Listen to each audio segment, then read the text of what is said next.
Hey, what's going on internet? Welcome to the Perspective 9.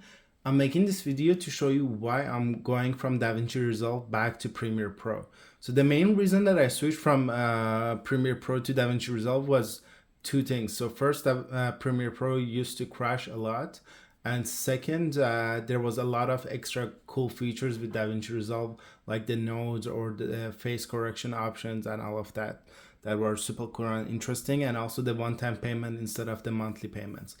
But now, especially when I'm working with HDR content, this is not working anymore. So here, I'm filming this on a Samsung S23 Ultra with the HDR10 Plus enabled on ISO 200, 1/60 shutter speed, and 550 Kelvin white balance.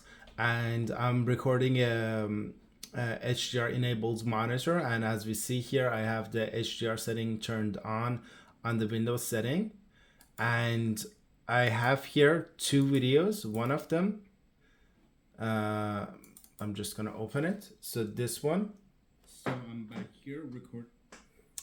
We see this is Rec 709, and I'm gonna open the other one, and when we look at the metadata, this is Rec 2020 standard 2048 PQ, which becomes the HDR 10 Plus, not the HGL version, which is the different one that iPhone records in.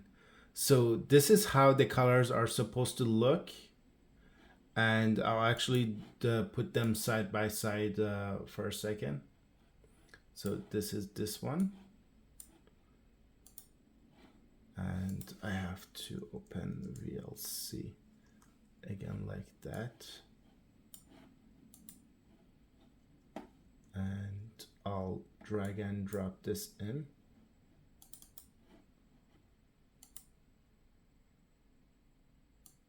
Let me match them. Can I match them?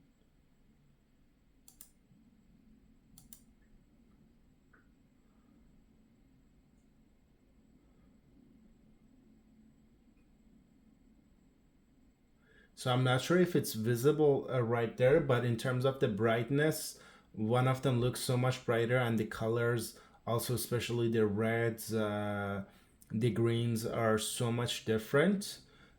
It's gonna be very hard to record with the settings that I have, because I think it's looking a little bit overexposed.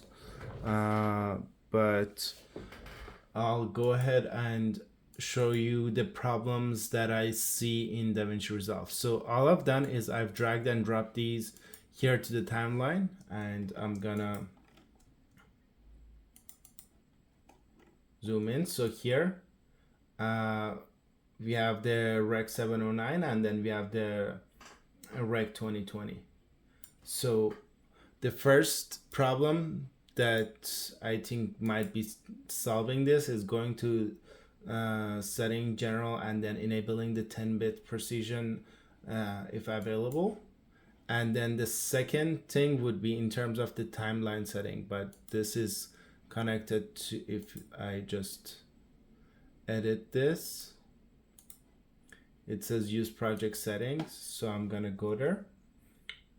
So I do have these set at 4K.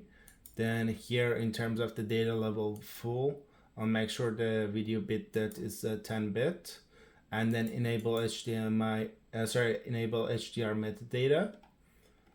And this is the current settings that I have. Now going to the color management, I was playing with the setting before. When you open it up, is in this setting, Davinci YRGB, and this is the default. So the Rec 709 looks normal, but then if you go to Rec 2020, it looks weird and washed out. I'm not sure if you guys can see the difference when I go back and forth here compared to there. I'm checking my phone and it's very visible. So now we're gonna be like, okay, this is the problem. So we're gonna go to the DaVinci color managed, and then we're gonna do automatic color management. We're gonna select HDR, and output color space will do HDR PQ, which is the HDR 10 Plus. And here I've enabled HDR10 plus as well. It adds another setting in the color tab, but I don't think it does anything to the footage itself. So I save it. Again, here we have, so these colors starting to be a little bit weird for the Rec 709, but when we look at the Rec 2020, again, nothing. And then if we go to the media tab and we look if this selected the right color spaces, we see yes, for both of them are properly selected. And here again, in terms of the colors, so here I'm in the 2020, and the colors are looking very washed out. And this is for the 709. Again, the colors look weird.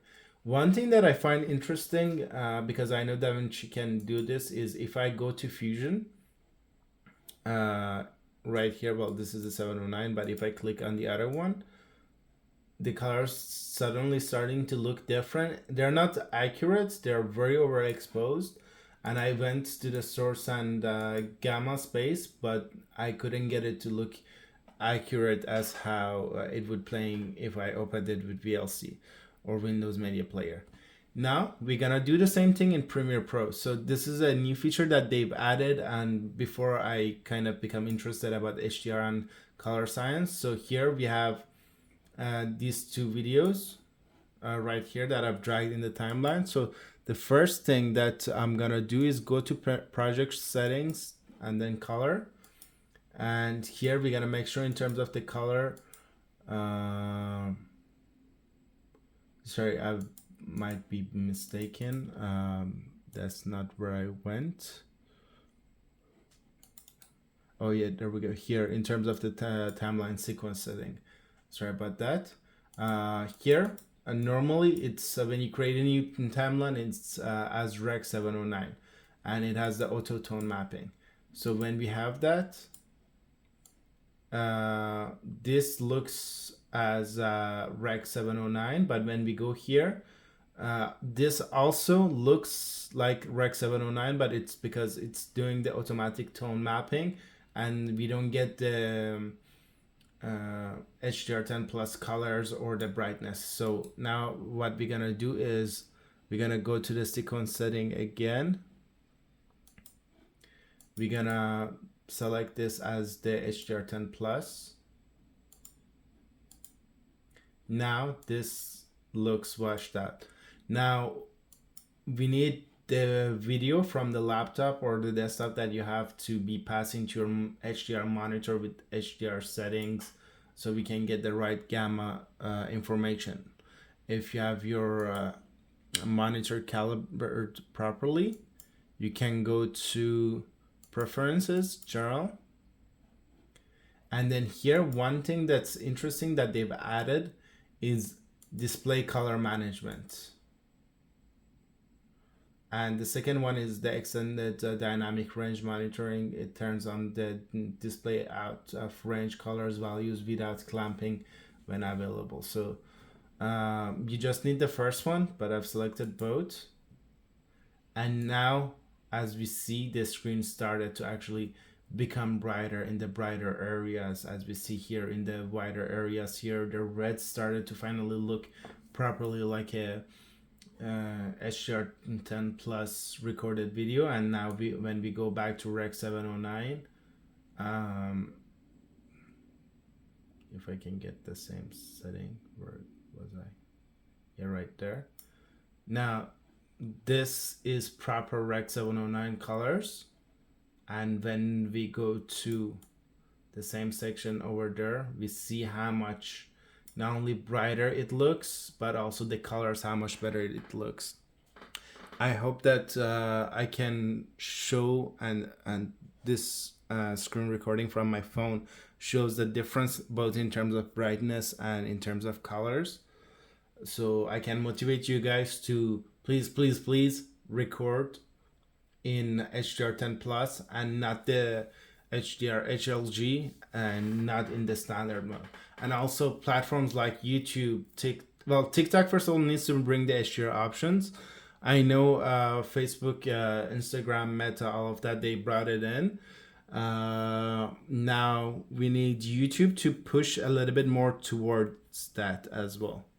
So thank you guys for watching, and please like, subscribe, and all of that. But just because of this, I just want to clarify, just because of this one reason, I have to go to back from Premiere Pro to, sorry, from Davinci Resolve to Premiere Pro. And for people who are either working at Davinci Resolve, please fix this. Please fix this, because the main solution that I hear you guys saying is to get this device, which is first of all 1,500 Canadian dollars, or 1,000 US, 900 something US, and you want me to connect this to my computer with Thunderbolt on one side, and on the other side either HDMI or SDI.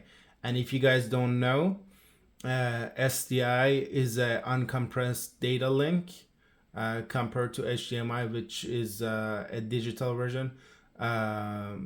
By uncompressed, I mean analog. Most probably, I could be wrong. If I'm wrong, please correct me. But SDI is an uncompressed regular data compared to HDMI that's compressed.